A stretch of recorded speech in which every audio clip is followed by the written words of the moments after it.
అధికారం రోలెళ్ళి మధ్యలతో మొరపెట్టుకుంది అనేది సామెత.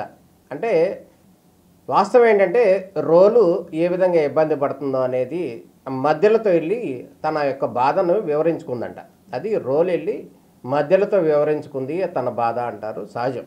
అయితే రాష్ట్రంలో ఉన్నటువంటి ప్రజలు ఎవరైతే ఉన్నారో ఆ ప్రజలందరికీ సంబంధించినటువంటి వారి వ్యక్తిగత విషయాలు కావచ్చు, లేకపోతే వారి యొక్క ఆస్తులకు సంబంధించిన విషయాలు కావచ్చు, లేకపోతే వ్యక్తిగత పనులకు సంబంధించినటువంటి విషయాలకు సంబంధించినటువంటి ఏదైనా సమాచారం కావాలంటే ఆ సమాచారాన్ని ఒక ప్రభుత్వ కార్యాలయానికి వెళ్ళినప్పుడు ఆ ప్రభుత్వ కార్యాలయ అధికారి ఎవరైతే ఉన్నారో మీకు సమాధానం లేదు, మీకు చెప్పను, మీరు పొండి అని అనకుండా రైట్ టు ఇన్ఫర్మేషన్ యాక్ట్ 2005 అనేదాన్ని కేంద్ర ప్రభుత్వం తీసుకొచ్చింది. రాష్ట్రంలో ఉన్నటువంటి అన్ని ప్రభుత్వాలు కూడా దాన్ని ఒక చట్టబద్ధమైన ఉన్నతమైనటువంటి కమిషన్గా ఏపీ ఇన్ఫర్మేషన్ కమిషన్గా భావిస్తూ దానికి ఒక చీఫ్ కమిషనర్ అదేవిధంగా 4 కమిషనర్లను కూడా నియమించడం అనేది ఆనవాయితీగా వస్తున్న పరిస్థితి. అయితే ఎవరైతే సమాచారం కావాలని చెప్పి క్రింది స్థాయిలో ఉన్నటువంటి ఎవరైతే బాధితులు ఉన్నారో వారు వెళ్ళి ఆ సంబంధితటువంటి శాఖ అధికారికి ఇవ్వటం జరుగుతుంది. అంటే దీంట్లో భాగంగా అప్పిలేట్ అధికారి అనే దాన్ని ప్రతి ప్రభుత్వ కార్యాలయంలో కూడా ప్రజలకు సంబంధించినటువంటి ఏదైనా సమాచారం అడిగితే కనుక ఆ సమాచారం వాళ్ళకి ఇవ్వాలి అనేది ఆ యొక్క చట్టం రైట్ టు ఇన్ఫర్మేషన్ యాక్ట్ యొక్క ప్రధాన ఉద్దేశం. అయితే ఎవరైతే బాధితులు ఉన్నారో ఆ బాధితులు నాకు సమాచారం పలానా అధికారి ఇవ్వటం లేదు అని కనుక భావిస్తే ఆ అధికారి నుంచి డైరెక్ట్గా వెళ్ళి ఏపీ ఇన్ఫర్మేషన్ డైరెక్టర్కి లేదా ఏపీ ఇన్ఫర్మేషన్ కమిషనర్కి ఫిర్యాదు చేసుకోవచ్చు. అప్పుడు ఏపీ ఇన్ఫర్మేషన్ కమిషనర్ సంబంధిత శాఖ అధికారిని పిలిపించి ఎవరైతే బాధితుడు ఉన్నాడో ఆ బాధితుడికి ఆ వివరాలు పూర్తిగా ఇప్పించే బాధ్యత కూడా కమిషనర్ తీసుకుంటారు. అంటే ఇక్కడ ఏంటంటే ప్రజల బాధల్ని తొలగించేటటువంటి బాధ్యతాయుతమైన పదవిలో ఉన్నటువంటి రైట్ టు ఇన్ఫర్మేషన్ యాక్ట్ కమిషనర్లు వారికి సంబంధించినటువంటి వ్యక్తిగత విషయాల్లో చీఫ్ కమిషనర్కి కమిషనర్లకి మధ్య ఉన్నటువంటి విభేదాల నేపథ్యంలో ఈ కమిషనర్ల వైఖరి నచ్చటం లేదని చెప్పి చీఫ్ కమిషనరే వెళ్ళి రాష్ట్ర గవర్నర్కు ఫిర్యాదు చేశాడు. ఆ ఫిర్యాదు సారాంశం ఏంటంటే ఈయన కమిషనరు చీఫ్ కమిషనరు రాష్ట్ర గవర్నర్తో పాటు ఆంధ్రప్రదేశ్ సెక్రటరీకి కూడా ఒక ఫిర్యాదు చేశారు. ఆ ఫిర్యాదు ఏంటంటే ఇక్కడ ఉన్నటువంటి సమాచార శాఖ కమిషనర్లుగా ఉన్నటువంటి 4 అధికారులు ఎవరైతే ఉన్నారో అధికారులు కాదు అంటే రాజ్యాంగబద్ధంగా నిజానికి ఈ 4 ప్లస్ ఆ చీఫ్ కమిషనర్ ఈ 5గురిని కూడా గత ప్రభుత్వంలో గత ముఖ్యమంత్రి వైఎస్ జగన్మోహన్ రెడ్డి నియమించినటువంటి సాక్షి పత్రికకు సంబంధించిన ఆ పత్రిక యొక్క కొంతమంది సానుభూతి పరులతో కూడినటువంటి సమాచార అంటే రైట్ టు ఇన్ఫర్మేషన్ యాక్ట్కి సంబంధించి ఏపీ ఇన్ఫర్మేషన్ కమిషన్కి కమిషనర్లుగా నియమించాడు. 4 కమిషనర్లు ఎంబీ భాష అయితే ఆర్ఎం భాష ఎవరైతే ఉన్నారో ఆయనను చీఫ్ కమిషనర్గా కూడా నియమించిన పరిస్థితి కనపడుతుంది. అయితే వీళ్ళందరినీ నియమించింది కూడా జగన్మోహన్ రెడ్డి గారే. ఇది ఒక వర్షన్. అయితే ఆర్ఎం భాషా గారు చీఫ్ కమిషనర్ ఎవరైతే ఉన్నారో ఆయన ఒక పాలసీని ఇంప్లిమెంట్ చేయాలనే ఉద్దేశంతో ఒక సర్క్యులరు పంపించారు. దాంట్లో భాగంగా ఏంటంటే ఎవరైతే ఇన్ఫర్మేషన్ కమిషన్లో ఉన్నటువంటి ఉద్యోగులు ఎవరైతే ఉన్నారో ఉద్యోగులు కానీ కమిషనర్లు కానీ వీరందరూ కూడా ఉదయం 10:30 నుండి సాయంత్రం 5:30 వరకు ఉద్యోగ బాధ్యతలు చేపట్టాలని, అదేవిధంగా వాళ్ళు కార్యాలయానికి వచ్చినప్పుడు అయితే కనుక సైన్ చేయాలి, ఆ సైన్ చేసిన తర్వాతే జీతాలు తీసుకోవాలి అనేటటువంటి ఒక రూల్ని పాస్ చేశారు. ఇక్కడ ఈ రూల్ పాస్ చేసిన సందర్భంలోనే ఈ 4 కమిషనర్లు ఎవరైతే ఉన్నారో ఆ కమిషనర్లకి చీఫ్ ఇన్ఫర్మేషన్ కమిషనర్కి విభేదాలు క్లియర్గా మొదలయ్యాయి. వాళ్ళు ఏమంటారంటే ఎవరైతే 4 కమిషనర్లు ఉన్నారో ఆ 4 కమిషనర్లు కనుక మనం గమనించినట్టయితే ఆర్ఎం మహమ్మద్ బాషా, ఈయన ఎవరైతే ఉన్నారో ఈయన చీఫ్ ఇన్ఫర్మేషన్ కమిషనర్గా ఉన్నారు. అదేవిధంగా Samuel Johnson, Chavali Samuel, Shrimati Rehana Begum and Allapareddy Uday Bhaskar Reddy, వీళ్ళు నలుగురు కమిషనర్లుగా ఉన్నారు. చీఫ్ కమిషనర్గా ఆర్ఎం బాషా ఉన్నారు. అదేవిధంగా నలుగురు కమిషనర్లు కూడా ఉన్నారు. ఈ నేపథ్యంలో చీఫ్ కమిషనర్ ఏమంటారంటే, ఈ కమిషనర్లు ఎవరైతే ఉన్నారో ఈ కమిషనర్లు ఎవరో కూడా పూర్తి స్థాయిలో బాధ్యతలు తీసుకోవటం లేదు, ఊరికే కేవలం ఎంజాయ్ చేయడానికి వస్తున్నారు. ఇది ఒక రాజ్యాంగబద్ధమైనటువంటి పదవి అనే విషయాన్ని వాళ్ళు వదిలేసి ఏదో ఒక నామినేటెడ్ పోస్ట్ అంటూ కూడా వాళ్ళందరూ వస్తున్నారు అనేది ఆయన యొక్క వాదన యొక్క సారాంశం. అంటే ఆయన గవర్నర్కి ఇచ్చినటువంటి లేఖలో ఆయన పేర్కొన్నటువంటి అంశాలు అన్నమాట. ఎవరైతే కమిషనర్లుగా ఉన్నారో వాళ్ళు పూర్తి స్థాయిలో పనులు చేయటం లేదు, పూర్తి స్థాయిలో ఆఫీసులకు రావటం లేదు, అదేవిధంగా నకిలీ బిల్లులు క్లెయిమ్ చేస్తున్నారు. బాధ్యతాయుత పదవిలో ఉన్నటువంటి ఆ కమిషనర్లు పూర్తి స్థాయిలో అసలు పనులే చేయట్లేదు అనేది ఆ లేఖ యొక్క సారాంశం. దాంట్లో భాగంగా అది గవర్నర్కి వెళ్ళింది, అదేవిధంగా ఆంధ్రప్రదేశ్ సెక్రటరీకి కూడా వెళ్ళిన పరిస్థితి కనపడుతుంది. దీని మీద ఎటువంటి నిర్ణయం తీసుకుంటారనేది మనం వేచి చూడాలి. ఇది ఒక వర్షన్. అయితే ఆర్ఎం భాషకు సంబంధించినటువంటి పదవీ కాలం వచ్చే సంవత్సరం పూర్తవుతుంది. ఈ మిగతా నలుగురు కమిషనర్లు ఎవరైతే ఉన్నారో ఆ నలుగురు కమిషనర్ల యొక్క పదవీ కాలం 2027లో పూర్తవుతుంది. అంటే ఇది నామినేటెడ్ పోస్టే కదా. ఒకవేళ నామినేటెడ్ పోస్టులో భాగంగానే గవర్నమెంట్ మారిన వెంటనే కూడా ఈ నామినేటెడ్ పోస్టులు కూడా పోతాయి అనుకుంటే పొరపాటే. నిజానికి దానికి రాజ్యాంగబద్ధంగా చట్టబద్ధత కూడా కల్పించారు. దాంట్లో భాగంగానే ఆర్ఎం భాష చీఫ్ కమిషనర్ ఎవరైతే ఉన్నారో ఆయన నెక్స్ట్ ఇయర్ రిటైర్ అవుతారు 25. అదేవిధంగా మిగతా కమిషనర్లు ఎవరైతే ఉన్నారో ఆ నలుగురు కమిషనర్లు కూడా 27లో ఆయన రిటైర్ అవుతారు. అప్పటి వరకు కూడా ఎవరిని కదిపే అవకాశం లేదు. అంటే ఒకవేళ వాళ్ళు తీసేయాలి లేకపోతే ఆ పదవుల నుంచి తప్పించాలి అని భావిస్తే కనుక, రాష్ట్ర ప్రభుత్వం భావిస్తే కనుక త్రూ గవర్నర్ ద్వారా ఏపీ గవర్నమెంట్ త్రూ గవర్నర్ ద్వారా మళ్ళీ సుప్రీంకోర్టు చీఫ్ జస్టిస్కి పంపిస్తే చీఫ్ జస్టిస్ కనుక ఒక నిర్ణయం తీసుకుంటే ఈ నలుగురు అధికారులను కానీ లేకపోతే చీఫ్ కమిషనర్ మొత్తాన్ని కూడా తొలగించవచ్చు అనేటటువంటి అంత క్లిష్టపరమైనటువంటి రాజ్యాంగబద్ధత రాష్ట్ర ప్రభుత్వం కల్పించింది, అంటే కేంద్రం కూడా కల్పించింది. దాంట్లో భాగంగానే ఈ అధికారులు ఎవరైతే ఉన్నారో ఈ అధికారులకు సంబంధించినటువంటి వాదోపవాదాలు, గొడవలు, వివాదాలు జరుగుతున్న పరిస్థితి కనపడుతుంది. అయితే ఆర్టీఐ అనేది ఏమైతే ఉందో రాష్ట్రంలో ఉన్నటువంటి బాధితులు ఎవరైతే ఉన్నారో ఆ బాధితులకు సంబంధించినటువంటి సమాచారాన్ని వాళ్ళకి అందించేటటువంటి ప్రముఖమైనటువంటి ఉద్దేశంతో 2005లో కేంద్ర ప్రభుత్వం ఆర్టీఐ యాక్ట్ అనేది తీసుకొచ్చింది. దాంట్లో భాగంగానే ప్రతి ప్రభుత్వ కార్యాలయంలో కూడా ఒక అప్లెట్ అధికారి అనే ఒక అతన్ని ఆయన నియమించింది. ప్రతి ప్రభుత్వ కార్యాలయం, చిన్న కార్యాలయం అయినా కూడా ఒక అప్లెట్ అధికారిని అక్కడ పెట్టింది. ఆ అధికారికి ఎవరైతే బాధితులు ఉన్నారో వాళ్ళు కనుక ఒక సమాచారం కావాలని అడిగితే ఆ సమాచారాన్ని పూర్తి స్థాయిలో వాళ్ళకి ఇవ్వాలి.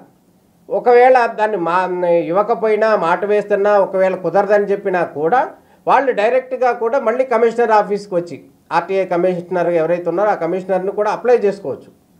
అప్లై చేసుకుని అదే సమాచారాన్ని మళ్ళీ కూడా సేకరించవచ్చు. అంటే ఒకవేళ ఏదన్నా ప్రాజెక్టుకి సంబంధించి అవకతవకలు జరిగాయన్నా, లేకపోతే ఒక ఉద్యోగికి ఎవరైతే నియమించాడనుకో అది నిబంధనలకు వ్యతిరేకంగా కనుక ఒకవేళ ఆ ఉద్యోగుల్ని నియమించినా, లేకపోతే అందులో కనుక రూల్ ఆఫ్ రిజర్వేషన్ యాక్ట్ అయినా ఫెయిల్ అయినా, అదే ఒకవేళ వాళ్ళు ఇంప్లిమెంట్ చేయకపోయినా, ఇట్లాంటి అంశాలు ఏవైతే ఉన్నాయో వాటన్నిటినీ కూడా వాళ్ళకి ఇవ్వాలి. ఇవ్వకపోతే కనుక కమిషన్ దానికి సంబంధించినటువంటి చర్యలు తీసుకుంటుంది. ఎవరైతే సమాచారం అడిగారో వాళ్ళకి సమాచారం ఇచ్చేదానికి కమిషన్ పూర్తి స్థాయిలో పనిచేస్తుంది అనేది ప్రధానంగా ఈ కమిషన్ని 2005లో కేంద్ర ప్రభుత్వం రాష్ట్రాలన్నింటినీ కూడా పూర్తి స్థాయిలో ఇది ఇంప్లిమెంట్ చేసేదానికి ప్రత్యేకంగా ఒక చట్టం కూడా తీసుకొచ్చడం జరిగింది. అది ఇంప్లిమెంట్ అవుతుంది. పూర్తి స్థాయిలో అయితే కూడా కొంతమందికి న్యాయం జరుగుతుంది. ఆర్టీఐ అనేది వచ్చిన తర్వాత మాత్రమే నిజంగా ప్రజలకు కొన్ని సందర్భాల్లో న్యాయం జరుగుతుంది అని చెప్పొచ్చు. గతంలో కొన్ని రకాల ఫైల్స్ ఉన్నాయి అనుకోండి, ఆ ఫైల్స్ అసలు లేవని చెప్పేవాళ్ళు. ఒకవేళ ఎవరైనా బాధితుడు ఉంటే ఆ బాధితుడు ఏదైనా ఒక ఫిర్యాదు పెట్టుకుంటే కనుక ఆ ఫిర్యాదును కూడా నమోదు చేయాలి దాంట్లో. కానీ ఒకవేళ ఆ ఫిర్యాదును కూడా తీసి బుట్ట దాఖలు చేసిన సందర్భాలు కూడా ఉన్నాయి. అటువంటి సందర్భాల్లోనే ఎవరైతే బాధితుడు అప్లై చేసుకున్నాడో ఆ కాపీని, అదేవిధంగా ఏ సమాచారం అడిగాడో ఆ సమాచారం, వీటన్నిటిని క్రోడీకరించి ఎవరైతే బాధితులు ఉన్నారో వాళ్ళకి ఇవ్వాల్సినటువంటి బాధ్యత, బృహత్తర బాధ్యత ఆర్టీఐ కమిషన్కు ఉంది. అది ఆర్టీఐ కమిషన్ ఏ స్థాయిలో ఉందంటే ఆంధ్రప్రదేశ్లో ఉన్నటువంటి గ్రామస్థాయి ప్రభుత్వ కార్యాలయం నుంచి CMO office, chief minister office వరకు కూడా ఎక్కడ ఏ సమాచారం కావాలన్నా కూడా వాళ్ళు నిబంధనలకు లోబడి ఆ సమాచారం వాళ్ళకి ఇవ్వాలి. అది యాక్ట్ చెప్తుంది. అయితే ఇక్కడ ఉన్నటువంటి ఈ సమాచార శాఖల ఎవరైతే ఉన్నారో రైట్ టు ఇన్ఫర్మేషన్ యాక్ట్ ఏదైతే ఉందో ఆ యాక్ట్లో ఇన్ఫర్మేషన్ కమిషనర్లు ఎవరైతే ఉన్నారో ఆ కమిషనర్ల యొక్క నియామకం ఏ విధంగా జరిగింది అంటే నాటి ప్రభుత్వానికి వాళ్ళకు అనుకూలంగా ఉన్న వాళ్ళు మాత్రమే అక్కడ కమిషనర్లుగా నియమించారు. అంతేనా?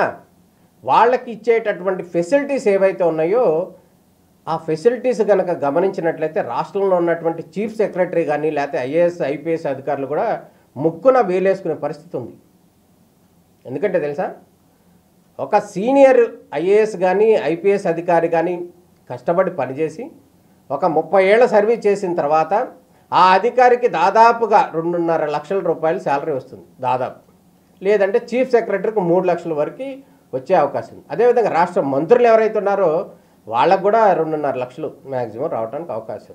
కానీ ఈ ఆర్టీఐ కమిషనర్లుగా నియమించబడినటువంటి సదరు నామినేటెడ్ వ్యక్తులు ఎవరైతే ఉన్నారో వారికి 4.5 లక్షలు, అక్షరాల 4,50,000 దాదాపుగా వాళ్ళకి జీతంగా, డైరెక్ట్గా జీతంగా నాటి ప్రభుత్వం వాళ్ళకి కట్టబెట్టిన పరిస్థితి కనపడుతుంది. అంతేవిధంగా వారికి ప్రత్యేకమైనటువంటి వసతులతో పాటు చట్టబద్ధత కూడా కల్పించింది.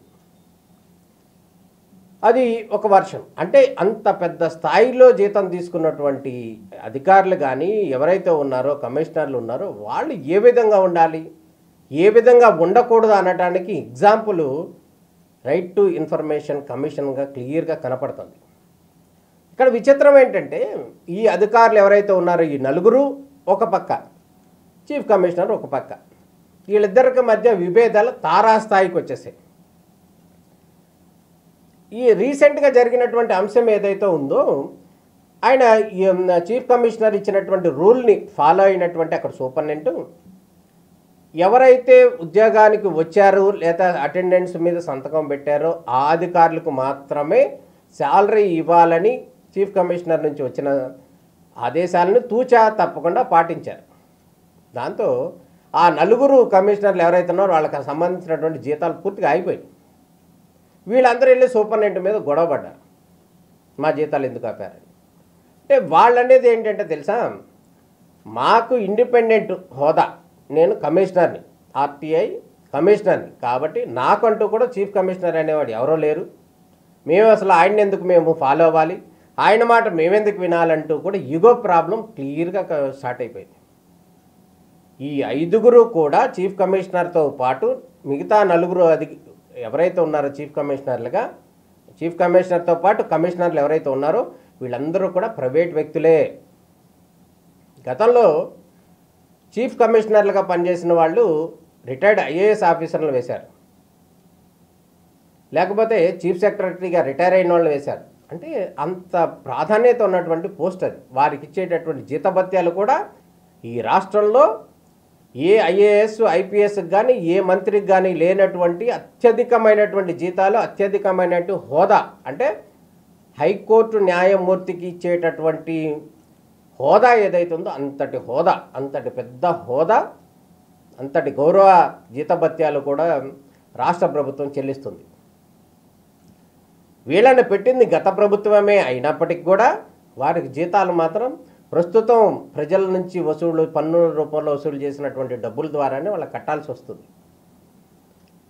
ఇంకొక కొత్త విషయం ఏంటంటే తెలుసా, ఈ ఆర్టీఐ కమిషన్ ఏదైతే ఉందో రైట్ టు ఇన్ఫర్మేషన్ కమిషన్లో ఈ కొంతమంది అధికారులు సరిగ్గా పనిచేయట్లేదనో లేకపోతే వాళ్ళు వచ్చినటువంటి వ్యవహారాలను వదిలేసి వేరే దారికి వెళ్తున్నారు అనేటటువంటి ఉద్దేశంతో చీఫ్ కమిషనరు అన్ని రూముల్లో కూడా సీసీ కెమెరాలు పెట్టాలి, అని భావించారు. ఆ సీసీ కెమెరాల యొక్క ప్రతిపాదనగానే సీసీ కెమెరాలు పెట్టేటటువంటి కార్యక్రమాన్ని కూడా సంబంధిత కమిషనర్లు ఎవరైతే ఉన్నారో వాళ్ళందరూ కూడా తీవ్రంగా వ్యతిరేకించారు. అసలు సీసీ కెమెరా పెట్టడానికే ఒప్పుకోలేదు.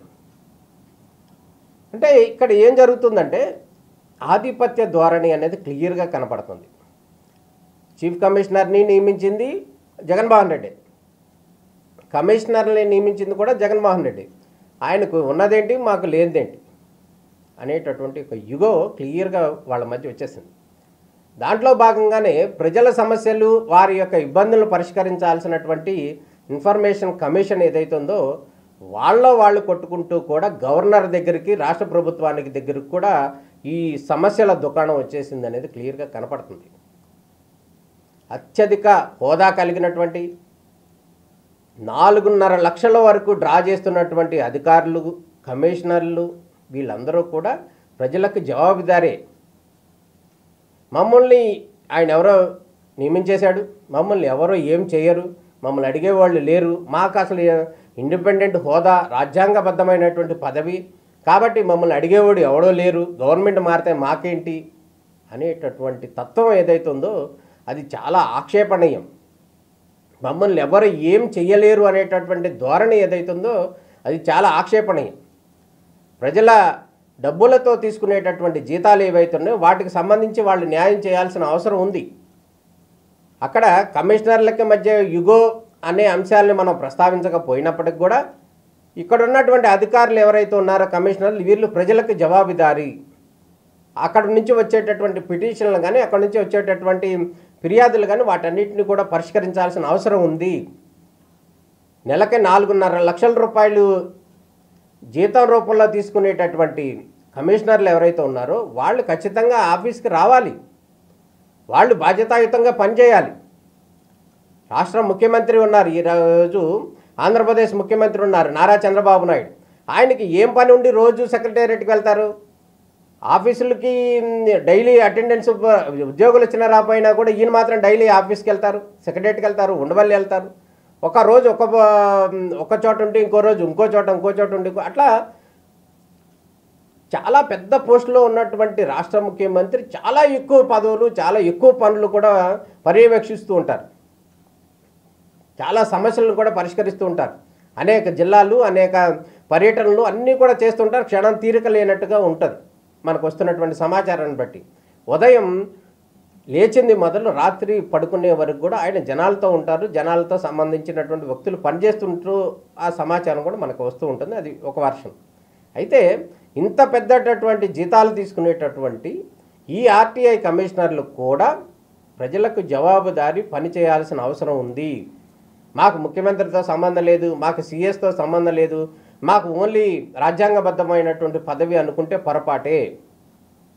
గత ముఖ్యమంత్రి జగన్మోహన్ రెడ్డి వాళ్ళని నియమించారు కాబట్టి మేము వన్ సైడ్గా పనిచేస్తాము అనుకుంటే పొరపాటే. కాబట్టి ఇక్కడ ఉన్నటువంటి ఈ సమస్య ఏదైతే ఉందో ఆర్టీఐ కమిషనర్ల మధ్య ఉన్నటువంటి, కమిషనర్కి చీఫ్ కమిషనర్కి మధ్య ఉన్నటువంటి వివాదాల నేపథ్యంలో మహోన్నతమైనటువంటి ఉద్దేశంతో స్థాపించబడినటువంటి ఆర్టీఐ కమిషన్ ఏదైతే ఉందో ఆ కమిషన్ నవ్వుల పాలయ్యేటటువంటి పరిస్థితి ఎంతో కాలంలో లేదు అన్నట్టుగా క్లియర్గా కనపడుతుంది. మాకు బాసు లేడు, మాకు మేమే బాసు అనుకునేటటువంటి ఈ కమిషనర్లు ఎవరైతే ఉన్నారో వాళ్ళ ధోరణి మారాల్సిన అవసరం ఉంది. ఒక ఎగ్జాంపుల్ కనుక గమనించినట్లయితే ఒక ఐపీఎస్లు అందరూ కూడా డీజీపీ అవుతారు. అందులో సీనియర్ అనుకున్న వాళ్ళు ఎవరైతే ఉన్నారో ఆయన డీజీపీగా పెడతారు. కాబట్టి నేను ఐపీఎస్ఏ, ఆయనే ఐపీఎస్ఏ, ఆయన చెప్పింది నేను వినాలా అని అనుకుంటే, అదేవిధంగా చీఫ్ సెక్రటరీ ఉంటారు, ఆయన కూడా ఐఏఎస్ఏ. అదేవిధంగా సెక్రటరీలు కానీ లేకపోతే కలెక్టర్లు కానీ వీళ్ళు కూడా ఐఏఎస్లే. ఆయన ఐఏఎస్ఏ, నేనే ఐఏఎస్ఏ, ఆయన చీఫ్ సెక్రటరీ అయినంత మాత్రాన ఆయన చెప్పింది నేను వినాలా అని కమిషనర్లు కానీ లేకపోతే కలెక్టర్లు కానీ ఐఏఎస్లు కానీ ఐపీఎస్లు కానీ అనుకుంటే అది సాధ్యం కాదు. ఎవరైతే చీఫ్ కమిషనర్గా ఉన్నారో ఆయన మాటని కమిషనర్లు కూడా ఫాలో అవ్వాలనేది ఇది రాజ్యాంగం చెప్తున్నటువంటి వర్షన్. అదేవిధంగా ముఖ్యమంత్రి చెప్పినటువంటి వర్షన్ని రాష్ట్ర మంత్రులు పాటించాలి. చీఫ్ సెక్రటరీ ఇచ్చిన ఆదేశాలని రాష్ట్రంలో ఉన్నటువంటి ఐఏఎస్లు అందరూ, అదేవిధంగా డీజీపీ చెప్పినటువంటి వర్షన్ని ఐపీఎస్లు అందరూ కూడా పాటించాలి. రాష్ట్ర చీఫ్ సెక్రటరీ ఉన్నారు కదా, ఆయన డీజీపీకి కూడా డైరెక్షన్ ఇవ్వగలరు. అదేవిధంగా వీళ్ళందరూ కూడా రాష్ట్ర ముఖ్యమంత్రి డైరెక్షన్. ఇది రాజ్యాంగం. ఒక సిస్టమేటిక్ వ్యవస్థ అనేది మన దగ్గర ఉంది. దాంట్లో భాగంగానే వాళ్ళందరూ కూడా పనిచేయాల్సిన అవసరం ఉంటుంది. అదేవిధంగా ఈ కమిషన్ని రోడ్డు పాలు చేయటం, నవ్వుల పాలు చేయటం అనేది సరైనది కాదు. ఈ విధంగా కనుక రాష్ట్ర ప్రభుత్వాలు ఆలోచన చేస్తే ఎక్కడైతే వివాదాలు వస్తున్నాయో ఆ వివాదాలని పరిష్కరించాల్సినటువంటి బాధ్యత ఆంధ్రప్రదేశ్ రాష్ట్ర ప్రభుత్వం మీదే ఉంది. ఈ నేపథ్యంలోనే ప్రజల సమస్యలు పరిష్కరించాల్సినటువంటి ఆర్టీఐ కమిషన్ని నవ్వుల పాలు అవ్వకుండా చూడాల్సిన బాధ్యత కూడా రాష్ట్ర ముఖ్యమంత్రి మీద, చీఫ్ సెక్రటరీ మీదే ఉంది.